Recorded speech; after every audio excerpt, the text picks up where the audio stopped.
اسی طرح تاریخ، معاشیات، سیاسیات، قانون اور دوسرے علوم و فنون میں ایک مسلم اپنی تحقیق اور جد و جہد کے لحاظ سے کافر کے مقابلے میں کم نہ رہے گا، مگر دونوں کی نظر میں بڑا فرق ہوگا۔ مسلم ہر علم کا مطالعہ صحیح نظر سے کرے گا، صحیح مقصد کے لیے کرے گا اور صحیح نتیجے پر پہنچے گا۔ تاریخ میں وہ انسان کے گزشتہ تجربوں سے ٹھیک ٹھیک سبق لے گا، قوموں کی ترقی اور تنزل کے صحیح اسباب معلوم کرے گا، ان کی تہذیب و تمدن کی مفید چیزیں دریافت کرے گا، ان کے نیک دل لوگوں کے حالات سے فائدہ اٹھائے گا اور ان تمام چیزوں سے بچے گا جن کی بدولت پچھلی قومیں تباہ ہو گئیں۔ معاشیات میں دولت کمانے اور خرچ کرنے کے ایسے طریقے معلوم کرے گا جن سے تمام انسانوں کا بھلا ہو، نہ یہ کہ ایک کا فائدہ اور بہتوں کا نقصان ہو۔ سیاسیات میں اس کی تمام توجہ اس طرف صرف ہوگی کہ دنیا میں امن، عدل اور انصاف اور نیکی و شرافت کی حکومت ہو۔ کوئی شخص یا کوئی جماعت خدا کے بندوں کو اپنا بندہ نہ بنائے۔ حکومت اور اس کی تمام طاقتوں کو خدا کی امانت سمجھا جائے اور بندگان خدا کی بہتری کے لیے استعمال کیا جائے۔ قانون میں وہ اس نظر سے غور کرے گا کہ عدل و انصاف کے ساتھ لوگوں کے حقوق مقرر کیے جائیں اور کسی صورت کسی پر ظلم نہ ہونے پائے۔ مسلم کے اخلاق میں خدا ترسی، حق شناسی اور راست بازی ہوگی۔ وہ دنیا میں یہ سمجھ کر رہے گا کہ سب چیزوں کا مالک خدا ہے۔ میرے پاس اور سب انسانوں کے پاس جو کچھ ہے خدا ہی کا دیا ہوا ہے۔ میں کسی چیز کا، حتیٰ کہ خود اپنے جسم اور جسمانی قوتوں کا بھی مالک نہیں ہوں۔ سب کچھ خدا کی امانت ہے اور اس امانت میں تصرف کرنے کا جو اختیار مجھ کو دیا گیا ہے، اس کو خدا ہی کی مرضی کے مطابق استعمال کرنا چاہیے۔ ایک دن خدا مجھ سے اپنی یہ امانت واپس لے گا اور اس وقت مجھ کو ایک ایک چیز کا حساب دینا ہوگا۔ یہ سمجھ کر جو شخص دنیا میں رہے اس کے اخلاق کا اندازہ کرو۔ وہ اپنے دل کو برے خیالات سے پاک رکھے گا، وہ اپنے دماغ کو برائی کی فکر سے بچائے گا، وہ اپنی آنکھوں کو بری نگاہ سے روکے گا، وہ اپنے کانوں کو برائی سننے سے باز رکھے گا، وہ اپنی زبان کی حفاظت کرے گا تاکہ اس سے حق کے خلاف کوئی بات نہ نکلے، وہ اپنے پیٹ کو حرام کے رزق سے بھرنے کے بجائے بھوکا رہنا زیادہ پسند کرے گا، وہ اپنے ہاتھوں کو ظلم کے لیے کبھی نہ اٹھائے گا، وہ اپنے پاؤں کو برائی کے راستے پر کبھی نہ چلائے گا، وہ اپنے سر کو باطل کے سامنے کبھی نہ جھکائے گا، خواہ وہ کاٹ ہی کیوں نہ ڈالا جائے۔ وہ اپنی کسی خواہش اور کسی ضرورت کو ظلم اور ناحق کے راستے سے کبھی نہ پورا کرے گا۔ وہ نیکی اور شرافت کا مجسمہ ہوگا، حق اور صداقت کو ہر چیز سے زیادہ عزیز رکھے گا اور اس کے لیے اپنی ذات کے ہر فائدے اور اپنے دل کی ہر خواہش کو، بلکہ اپنی ذات کو بھی قربان کر دے گا۔ وہ ظلم اور ناراستی کو ہر چیز سے زیادہ ناپسند کرے گا اور کسی نقصان کے خوف سے یا کسی فائدے کے لالچ میں اس کا ساتھ دینے پر آمادہ نہ ہوگا۔ دنیا کی کامیابی بھی ایسے ہی شخص کا حصہ ہے۔ اس سے بڑھ کر دنیا میں کوئی معزز اور شریف نہ ہوگا، کیونکہ اس کا سر خدا کے سوا کسی کے سامنے جھکنے والا نہیں اور اس کا ہاتھ خدا کے سوا کسی کے آگے پھیلنے والا نہیں۔ ذلت ایسے شخص کے پاس کیوں کر پھٹک سکتی ہے؟ اس سے بڑھ کر دنیا میں کوئی طاقتور بھی نہ ہوگا، کیونکہ اس کے دل میں خدا کے سوا کسی کا خوف نہیں اور اس کو خدا کے سوا کسی سے بخشش اور انعام کا لالچ بھی نہیں۔ کون سی طاقت ہے جو ایسے شخص کو حق اور راستی سے ہٹا سکتی ہو، اور کون سی دولت ہے جو اس کا ایمان خرید سکتی ہو؟ اس سے بڑھ کر دنیا میں کوئی غنی اور دولت مند بھی نہ ہوگا، کیونکہ وہ عیش پرست نہیں، خواہشات نفس کا بندہ نہیں، حریص اور لالچی نہیں، اپنی جائز محنت سے جو کچھ کماتا ہے اسی پر قناعت کرتا ہے، اور ناجائز دولت کے ڈھیر بھی آ کر اس کے سامنے لگا دیے جائیں تو ان کو حقارت سے ٹھکرا دیتا ہے۔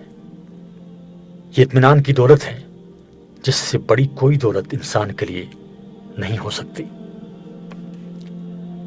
اس سے بڑھ کر دنیا میں کوئی محبوب اور ہر دل عزیز بھی نہ ہوگا، کیونکہ وہ ہر شخص کا حق ادا کرے گا اور کسی کا حق نہ مارے گا۔ ہر شخص سے نیکی کرے گا اور اس کے بدلے میں اپنے لیے کچھ نہ چاہے گا۔ لوگوں کے دل آپ سے آپ اس کی طرف کھنچیں گے اور ہر شخص اس کی عزت اور محبت کرنے پر مجبور ہوگا۔ اس سے بڑھ کر دنیا میں کسی کا اعتبار بھی نہ ہوگا، کیونکہ وہ امانت میں خیانت نہ کرے گا، صداقت سے منہ نہ موڑے گا، وعدے کا سچا اور معاملے کا کھرا ہوگا، اور ہر کام میں یہ سمجھ کر ایمانداری برتے گا کہ کوئی اور دیکھنے والا ہو یا نہ ہو، مگر خدا تو سب کچھ دیکھ رہا ہے۔ ایسے شخص کی ساکھ کا کیا پوچھنا، کون ہے جو اس پر بھروسہ نہ کرے گا؟ ایک مسلم کی سیرت کو اچھی طرح سمجھ لو تو تم کو یقین آ جائے گا کہ مسلم کبھی دنیا میں ذلیل اور محکوم اور مغلوب بن کر نہیں رہ سکتا۔ وہ ہمیشہ غالب اور حاکم ہی رہے گا، کیونکہ اسلام جو صفات اس میں پیدا کرتا ہے اس پر کوئی قوت غالب نہیں آ سکتی۔ اس طرح دنیا میں عزت اور بزرگی کے ساتھ زندگی بسر کرنے کے بعد جب وہ اپنے خدا کے سامنے حاضر ہوگا تو اس پر خدا اپنی نعمتوں اور رحمتوں کی بارش کرے گا، کیونکہ جو امانت اس کے سپرد کی گئی تھی اس کا پورا پورا حق اس نے ادا کر دیا، اور جس امتحان میں خدا نے اس کو ڈالا تھا اس میں وہ پورے پورے نمبروں کے ساتھ کامیاب ہوا۔ یہ ابدی کامیابی ہے جو دنیا سے لے کر آخرت تک مسلسل چلی جاتی ہے اور کہیں اس کا سلسلہ ختم نہیں ہوتا۔ یہ اسلام ہے، انسان کا فطری مذہب۔ یہ کسی قوم اور ملک کے ساتھ خاص نہیں، ہر زمانے اور ہر قوم اور ہر ملک میں جو خدا شناس اور حق پسند لوگ گزرے ہیں ان سب کا یہی مذہب تھا۔ وہ سب مسلم تھے، خواہ ان کی زبان میں اس مذہب کا نام اسلام ہو یا کچھ اور۔ باب دوم، ایمان اور اطاعت، اور اس عنوان کے تحت جو ذیلی عنوانات ہیں وہ یہ ہیں: اطاعت کے لیے علم اور یقین کی ضرورت، ایمان کی تعریف، علم حاصل ہونے کا ذریعہ، ایمان بالغیب۔ پچھلے باب میں معلوم ہو چکا ہے کہ اسلام دراصل پروردگار کی اطاعت کا نام ہے۔ اب ہم بتانا چاہتے ہیں کہ انسان اللہ تعالیٰ کی اطاعت اس وقت تک نہیں کر سکتا جب تک اسے چند باتوں کا علم نہ ہو اور وہ علم یقین کی حد تک پہنچا ہوا نہ ہو۔ سب سے پہلے تو انسان کو خدا کی ہستی کا پورا یقین ہونا چاہیے، کیونکہ اگر اسے یہی یقین نہ ہو کہ خدا ہے تو وہ اس کی اطاعت کیسے کرے گا؟ اس کے ساتھ خدا کی صفات کا علم بھی ضروری ہے۔ جس شخص کو یہ معلوم نہ ہو کہ خدا ایک ہے اور خدائی میں کوئی اس کا شریک نہیں، وہ دوسروں کے سامنے سر جھکانے اور ہاتھ پھیلانے سے کیوں کر بچ سکتا ہے؟ جس شخص کو اس بات کا یقین نہ ہو کہ خدا سب کچھ دیکھنے اور سننے والا ہے اور ہر چیز کی خبر رکھتا ہے، وہ اپنے آپ کو خدا کی نافرمانی سے کیسے روک سکتا ہے؟ اس بات پر جب تم غور کرو گے تو تم کو معلوم ہوگا کہ خیالات اور اخلاق اور اعمال میں اسلام کے راستے پر چلنے کے لیے انسان میں جن صفات کا ہونا ضروری ہے وہ صفات اس وقت تک پیدا نہیں ہو سکتی جب تک اس کو خدا کی صفات کا ٹھیک ٹھیک علم نہ ہو، اور یہ علم بھی محض جان لینے کی حد تک نہ رہے، بلکہ اس کو یقین کے ساتھ دل میں بیٹھ جانا چاہیے، تاکہ ان کا دل اس کے مخالف خیالات سے اور اس کی زندگی اس علم کے خلاف عمل کرنے سے محفوظ رہے۔ اس کے بعد انسان کو یہ بھی معلوم ہونا چاہیے کہ خدا کی مرضی کے مطابق زندگی بسر کرنے کا صحیح طریقہ کیا ہے، کس بات کو خدا پسند کرتا ہے تاکہ اسے اختیار کیا جائے، اور کس بات کو خدا ناپسند کرتا ہے تاکہ اس سے پرہیز کیا جائے۔ اس غرض کے لیے ضروری ہے کہ انسان کو خدائی قانون اور خدائی ضابطے سے پوری واقفیت ہو، اس کے متعلق وہ پورا یقین رکھتا ہو کہ یہی خدائی قانون اور خدائی ضابطہ ہے، اور اسی کی پیروی سے خدا کی خوشنودی حاصل ہو سکتی ہے۔ کیونکہ اگر اس کو سرے سے علم ہی نہ ہو تو وہ اطاعت کس چیز کی کرے گا؟ اور اگر علم تو ہو لیکن پورا یقین نہ ہو، یا دل میں یہ خیال ہو کہ اس قانون اور اس ضابطے کے سوا دوسرا قانون اور ضابطہ بھی درست ہو سکتا ہے، تو اس کی ٹھیک پابندی کیسے کر سکتا ہے؟ پھر انسان کو یہ بھی معلوم ہونا چاہیے کہ خدا کی مرضی کے خلاف چلنے اور اس کے پسند کیے ہوئے ضابطے کی اطاعت نہ کرنے کا انجام کیا ہے، اور اس کی فرما برداری کرنے کا انعام کیا ہے۔ اس غرض کے لیے ضروری ہے کہ اسے آخرت کی زندگی کا، خدا کی عدالت میں پیش ہونے کا، نافرمانی کی سزا پانے کا اور فرما برداری پر انعام پانے کا پورا علم اور یقین ہو۔ جو شخص آخرت کی زندگی سے ناواقف ہے، وہ اطاعت اور نافرمانی دونوں کو بے نتیجہ سمجھتا ہے۔ اس کا خیال تو یہ ہے کہ آخرت میں اطاعت کرنے والا اور نہ کرنے والا دونوں برابر ہی رہیں گے، کیونکہ دونوں خاک ہو جائیں گے۔ پھر اس سے کیوں کر امید کی جا سکتی ہے کہ وہ اطاعت کی پابندیاں اور تکلیفیں برداشت کرنا قبول کرے گا اور ان گناہوں سے پرہیز کرے گا جن سے اس دنیا میں کوئی نقصان پہنچنے کا اس کو اندیشہ نہیں ہے۔ ایسے عقیدے کے ساتھ انسان خدائی قانون کا کبھی متی نہیں ہو سکتا۔ اسی طرح وہ شخص بھی اطاعت میں ثابت قدم نہیں ہو سکتا جسے آخرت کی زندگی اور خدائی عدالت کی پیشی کا علم تو ہے مگر یقین نہیں۔ اس لیے کہ شک اور تردد کے ساتھ انسان کسی بات پر جم نہیں سکتا۔ آپ ایک کام کو دل لگا کر اسی وقت کر سکو گے جب آپ کو یقین ہو کہ یہ کام فائدہ بخش ہے، اور دوسرے کام سے پرہیز کرنے میں بھی اسی وقت مستقل رہ سکتے ہو جب آپ کو پورا یقین ہو کہ یہ کام نقصان دہ ہے۔ لہذا معلوم ہوا کہ ایک طریقے کی پیروی کے لیے اس کے انجام اور نتیجے کا علم ہونا بھی ضروری ہے، اور یہ علم ایسا ہونا چاہیے جو یقین کی حد تک پہنچا ہوا ہو۔ ایمان کی تعریف۔ اوپر کے بیان میں جس چیز کو ہم نے علم اور یقین سے تعبیر کیا ہے، اسی کا نام ایمان ہے۔ ایمان کے معنی جاننے اور ماننے کے ہیں۔ جو شخص خدا کی وحدانیت اور اس کی حقیقی صفات اور اس کے قانون اور اس کی جزا و سزا کو جانتا ہو اور دل سے اس پر یقین رکھتا ہو، اس کو مومن کہتے ہیں۔ اور ایمان کا نتیجہ یہ ہے کہ انسان مسلم یعنی خدا کا مطیع و فرما بردار ہو جاتا ہے۔ ایمان کی اس تعریف سے تم خود سمجھ سکتے ہو کہ ایمان کے بغیر کوئی انسان مسلم نہیں ہو سکتا۔ اسلام اور ایمان کا تعلق وہی ہے جو درخت کا تعلق بیج سے ہوتا ہے۔ بیج کے بغیر تو درخت پیدا ہی نہیں ہوتا۔ البتہ ہو سکتا ہے کہ بیج زمین میں بویا جائے مگر زمین خراب ہونے کی وجہ سے یا آب و ہوا اچھی نہ ملنے کی وجہ سے درخت ناقص نکلے۔ بالکل اسی طرح اگر کوئی شخص سرے سے ایمان ہی نہ رکھتا ہو تو یہ کسی طرح ممکن نہیں کہ وہ مسلم ہو۔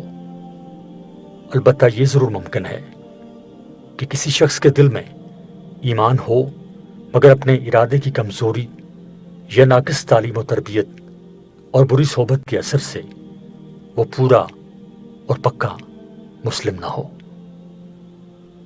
ایمان اور اسلام کے لحاظ سے تمام انسانوں کے 4 درجے ہیں۔ پہلا، جو ایمان رکھتے ہیں اور ان کا ایمان انہیں خدا کے احکام کا پورا مطیع بنا دیتا ہے۔ جس بات کو خدا ناپسند کرتا ہے اس سے وہ اس طرح بچتے ہیں جیسے کوئی شخص آگ کو ہاتھ لگانے سے بچتا ہے، اور جس بات کو خدا پسند کرتا ہے وہ اس کو ایسے شوق سے کرتے ہیں جیسے کوئی شخص دولت کمانے کے لیے شوق سے کام کرتا ہے۔ یہ اصلی مسلمان ہیں۔ دوسرا یہ، جو ایمان تو رکھتے ہیں مگر ان کا ایمان اتنا طاقتور نہیں ہے کہ انہیں پوری طرح خدا کا فرما بردار بنا دے۔ یہ اگرچہ کم درجے کے لوگ ہیں لیکن بہرحال مسلم ہیں۔ یہ اگر نافرمانی کرتے ہیں تو اپنے جرم کے لحاظ سے سزا کے مستحق ہیں مگر ان کی حیثیت مجرم کی ہے، باغی کی نہیں ہے، اس لیے کہ یہ بادشاہ کو بادشاہ مانتے ہیں اور اس کے قانون کو قانون تسلیم کرتے ہیں۔ تیسرا یہ کہ وہ جو ایمان نہیں رکھتے مگر بظاہر ایسے عمل کرتے ہیں جو خدائی قانون کے مطابق نظر آتے ہیں، یہ دراصل باغی ہیں۔ ان کا ظاہری نیک عمل حقیقت میں خدا کی اطاعت اور فرما برداری نہیں ہے، اس لیے اس کا کچھ اعتبار نہیں۔ ان کی مثال ایسے شخص کی سی ہے جو بادشاہ کو بادشاہ نہیں مانتا اور اس کے قانون کو قانون ہی نہیں تسلیم کرتا۔ یہ شخص اگر بظاہر ایسا عمل کر رہا ہو جو قانون کے خلاف نہ ہو تو تم یہ نہیں کہہ سکتے کہ وہ بادشاہ کا وفادار اور اس کے قانون کا پیرو ہے۔ اس کا شمار تو بہرحال باغیوں ہی میں ہوگا۔ چوتھا یہ کہ وہ جو ایمان بھی نہیں رکھتے اور امر کے لحاظ سے بھی شریر اور بدکار ہیں، یہ سب سے بدتر درجے کے لوگ ہیں، کیونکہ یہ باغی بھی ہیں اور مفسد بھی۔ انسانی طبقوں کی اس تقسیم سے یہ بات ظاہر ہو جاتی ہے کہ ایمان ہی پر دراصل انسان کی کامیابی کا انحصار ہے۔ اسلام خواہ وہ کامل ہو یا ناقص، صرف ایمان کے بیچ سے پیدا ہوتا ہے۔ جہاں ایمان نہ ہوگا وہاں ایمان کی جگہ کفر ہوگا، جس کے دوسرے معنی خدا سے بغاوت کے ہیں، خواہ وہ بدتر درجے کی بغاوت ہو یا کمتر درجے کی۔ عزیز طلباء، یہ آڈیو ریکارڈنگ آپ کے لیے ہیومینیٹیرین ڈیولپمنٹ آرگنائزیشن ایبٹ آباد کے زیر اہتمام کی گئی۔ ادارہ 2012 سے اپنی مدد آپ کے تحت صحت، تعلیم اور معاشی خود مختاری کے شعبوں میں بہتری کے لیے کوشاں ہے۔ الحمدللہ صوبہ خیبر پختونخوا کی 11ویں تا ماسٹرز سطح کی نصابی کتب اور کورسز کی آڈیو ریکارڈنگ میں کامیابی سے منتقلی کے بعد ادارہ اب علامہ اقبال اوپن یونیورسٹی کے مختلف کورسز کی نصابی کتب کو آڈیو ریکارڈنگ میں منتقل کرنے میں سرگرداں ہے، جس سے نہ صرف علامہ اقبال اوپن یونیورسٹی سے منسلک قومی بلکہ بین الاقوامی سطح کے طلباء بھی استفادہ حاصل کر سکیں گے۔ اس کے علاوہ پبلک سروس کمیشن، CSS اور دیگر غیر نصابی کتب کی آڈیو ریکارڈنگ میں منتقلی کا کام بھی جاری ہے۔ اس تمام تر کاوش کا بنیادی مقصد نابینا طلباء کی اعلیٰ تعلیم تک رسائی کو ممکن بنا کر انہیں ملک و قوم کی ترقی و خوشحالی میں بھرپور کردار ادا کرنے کے قابل بنانا ہے۔ نابینا طلباء کے علاوہ دیگر طلباء بھی ہمارے YouTube چینل HDO ایبٹ آباد پر جا کر اس مفت تعلیمی سہولت سے فائدہ اٹھا سکتے ہیں۔ Humanitarian development organisation Abbottabad, email hdo@gmail.com، website hdorg.net، phone numbers 03459541 یعنی 0345 9541 838، 0312 5741 801 یعنی 0312 5741 801۔